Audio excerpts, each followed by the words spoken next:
بسم اللہ الرحمن الرحیم۔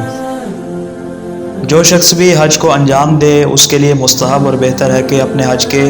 تمام اعمال کو مکمل کرنے کے بعد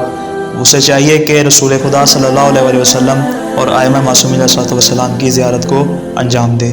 اسی ضمن میں امام علی رضا علیہ السلام سے ایک روایت نقل ہوئی ہے کہ امام علیہ السلام نے ارشاد فرمایا،